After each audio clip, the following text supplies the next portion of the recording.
ಆಚಿ ಮಸಾಲ. ಎಂತ ಅಡಿಗೆಯ ರುಚಿಯಾಗೋ ರಹಸ್ಯವು 20 ರೂಪಾಯಿ. ಕ್ಯಾಬಿನೆಟ್ಗೆ ಒಂದು ಗ್ರೀನ್ ಸಿಗ್ನಲ್ ಸಿಗುತ್ತೆ ಅನ್ನೋಂಥ ವಿಶ್ವಾಸ ಇತ್ತು. ರಾಜಭವನಕ್ಕೆಲ್ಲ ಇಂಟಿಮೇಷನ್ ಹೋಗಿತ್ತು. ಹೌದು, ಆ ನಿಟ್ಟಿನ ಮೇಲೆ ಮಾನ್ಯ ಡಿ ಕೆ ಶಿವಕುಮಾರ್ ಸಾಹೇಬರು, ಮಾನ್ಯ ಮುಖ್ಯಮಂತ್ರಿಗಳು ಮತ್ತು ನಮ್ಮ ನಾಯಕರಾಗಿರ್ತಕ್ಕಂಥ ಸಿದ್ದರಾಮಯ್ಯ ಸಾಹೇಬರು, ಹರಿಪ್ರಸಾದ್ ಸಾಹೇಬರು ಮತ್ತು ಎಲ್ಲರೂ ಕೂಡ ಅಲ್ಲಿಗೆ ಕರೆಸ್ಕೊಂಡಿದ್ರು. ಫೈನಲ್ ಮಾಡಿ ಇವತ್ತು ಓತು ತೊಗೊಳ್ಬೇಕು ಅಂತ ಅದನ್ನ ನಿನ್ನೆ ಡಿ ಕೆ ಶಿವಕುಮಾರ್ ಸಾಹೇಬರು ಹೇಳಿದ ಮೇಲೆ ಈ ಮಾಹಿತಿಯನ್ನು ಹೇಳ್ತಾ ಇದ್ದೀನಿ. ನಮ್ಮ ಪಕ್ಷದೊಳಗೆ ಹೈಕಮಾಂಡ್ ಅವರ ಒಂದು ಫೈನಲ್ ನಿರ್ಧಾರ ಬೇಕಾಗ್ತದೆ. ಒಂದು ಕನ್ಕ್ಲೂಸಿವ್ ಆಗಿ ಸಮಾನತೆಯನ್ನು ತರಬೇಕಂದ್ರೆ ಅದು ಪ್ರಾಕ್ಟೀಸ್ ಯಾವಾಗಲೂ ಕೂಡ, ಅದು ಯಾವುದೇ ರಾಷ್ಟ್ರೀಯ ಪಕ್ಷದಲ್ಲಿ, ಆಮೇಲೆ ನಮ್ಮ ಪಕ್ಷದಲ್ಲಂತೂ ಇದೆ.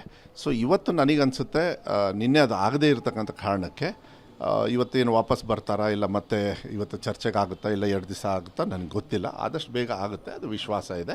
ಅದು ಹೈಕಮಾಂಡ್ ಅವ್ರ ನಿರ್ಧಾರದ ಮೇಲೆ ಆಗಲಿ ಅಂತೇಳಿ ನನಗೆ ವಿಶ್ವಾಸ ಇದೆ. 60-40 ಫಾರ್ಮುಲಾ ಅಂತ ಹೇಳ್ತಿದ್ದಾರೆ. ಅಂದರೆ ಇಲ್ಲ, ನಾನು ನೋಡಿ ಏನಾಗುತ್ತೆ, ನಿಮಗೆ ಯಾರು ಹೇಳಿದರು? ನಿಮಗೆ ನಮ್ಮ ಹೈಕಮಾಂಡ್ ಹೇಳಿದ್ರ, ಡಿ ಕೆ ಶಿವಕುಮಾರ್ ಸಾಹೇಬ್ರು ಹೇಳಿದ್ರ? ಯಾಕೆ ಈ ಥರ ಸೃಷ್ಟಿ ಮಾಡ್ತೀರಾ? ಬಿಟ್ಟುಬಿಡಿ. ಒಳ್ಳೇದು ಅಂತ ಅನ್ಸುತ್ತಾ? ಅಲ್ಲ, ಅವಕಾಶ ಕೊಡಬೇಕು. ನಾನು ಹೇಳ್ತಾ ಇದ್ದೀನಲ್ಲ, ಹೈಕಮಾಂಡ್ ಅವರು ಏನೇ ನಿರ್ಧಾರ ತೊಗೊಂಡ್ರೇನೋ ಅದು ಒಳ್ಳೆ ನಿರ್ಧಾರ ತೊಗೊಳ್ತಾರೆ. ಯಾಕೆಂದ್ರೆ ಈಗ ನೀವು 60-40 ಅಂದ್ರಿ, ಇವರು ಈಗ 10-10 ಅಂದರು. ಸೊ ಇದನ್ನು ನಾನು ಹೇಳ್ತಾ ಇದ್ದೀನಲ್ಲ, ಇದನ್ನು ಚರ್ಚೆಗೆ ನಾವು ಮಾಡತಕ್ಕಂಥ ಅಧಿಕಾರ ನಮಗಿರೋದಿಲ್ಲ.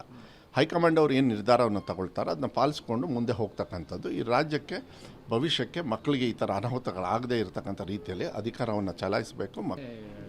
ಕ್ಯಾಬಿನೆಟ್ಗೆ ಒಂದು ಗ್ರೀನ್ ಸಿಗ್ನಲ್ ಸಿಗುತ್ತೆ ಅನ್ನೋಂಥ ವಿಶ್ವಾಸ ಇತ್ತು. ರಾಜಭವನಕ್ಕೆಲ್ಲ ಇಂಟಿಮೇಷನ್ ಹೋಗಿತ್ತು. ಹೌದು, ಆ ನಿಟ್ಟಿನ ಮೇಲೆ ಮಾನ್ಯ ಡಿ ಕೆ ಶಿವಕುಮಾರ್ ಸಾಹೇಬರು, ಮಾನ್ಯ ಮುಖ್ಯಮಂತ್ರಿಗಳು ಮತ್ತು ನಮ್ಮ ನಾಯಕರಾಗಿರ್ತಕ್ಕಂಥ ಸಿದ್ದರಾಮಯ್ಯ ಸಾಹೇಬರು, ಹರಿಪ್ರಸಾದ್ ಸಾಹೇಬರು ಮತ್ತು ಎಲ್ಲರೂ ಕೂಡ ಅಲ್ಲಿಗೆ ಕರೆಸ್ಕೊಂಡಿದ್ರು. ಫೈನಲ್ ಮಾಡಿ ಇವತ್ತು ಓತು ತೊಗೊಳ್ಬೇಕು ಅಂತ ಅದನ್ನ ನಿನ್ನೆ ಡಿ ಕೆ ಶಿವಕುಮಾರ್ ಸಾಹೇಬರು ಹೇಳಿದ ಮೇಲೆ ಈ ಮಾಹಿತಿಯನ್ನು ಹೇಳ್ತಾ ಇದ್ದೀನಿ. ನಮ್ಮ ಪಕ್ಷದೊಳಗೆ ಹೈಕಮಾಂಡ್ ಅವರ ಒಂದು ಫೈನಲ್ ನಿರ್ಧಾರ ಬೇಕಾಗ್ತದೆ. ಒಂದು ಕನ್ಕ್ಲೂಸಿವ್ ಆಗಿ ಸಮಾನತೆಯನ್ನು ತರಬೇಕಂದ್ರೆ ಅದು ಪ್ರಾಕ್ಟೀಸ್ ಯಾವಾಗಲೂ ಕೂಡ, ಅದು ಯಾವುದೇ ರಾಷ್ಟ್ರೀಯ ಪಕ್ಷದಲ್ಲಿ, ಆಮೇಲೆ ನಮ್ಮ ಪಕ್ಷದಲ್ಲಂತೂ ಇದೆ. ಸೊ ಇವತ್ತು ನನಗನ್ಸುತ್ತೆ ನಿನ್ನೆ ಅದು ಆಗದೇ ಇರತಕ್ಕಂಥ ಕಾರಣಕ್ಕೆ ಇವತ್ತೇನು ವಾಪಸ್ ಬರ್ತಾರಾ, ಇಲ್ಲ ಮತ್ತೆ ಇವತ್ತು ಚರ್ಚೆಗೆ ಆಗುತ್ತಾ, ಇಲ್ಲ 2 ದಿವಸ ಆಗುತ್ತಾ ನನಗೆ ಗೊತ್ತಿಲ್ಲ. ಆದಷ್ಟು ಬೇಗ ಆಗುತ್ತೆ, ಅದು ವಿಶ್ವಾಸ ಇದೆ.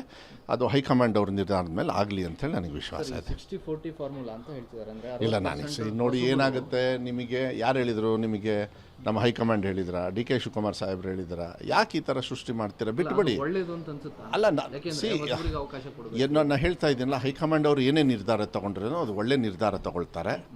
ಯಾಕೆಂದ್ರೆ ಈಗ ನೀವು 60-40 ಅಂದ್ರಿ, ಇವರು ಈಗ 10-10 ಅಂದರು. ಸೊ ಇದನ್ನು ನಾನು ಹೇಳ್ತಾ ಇದ್ದೀನಲ್ಲ, ಇದನ್ನು ಚರ್ಚೆಗೆ ನಾವು ಮಾಡತಕ್ಕಂಥ ಅಧಿಕಾರ ನಮಗಿರೋದಿಲ್ಲ.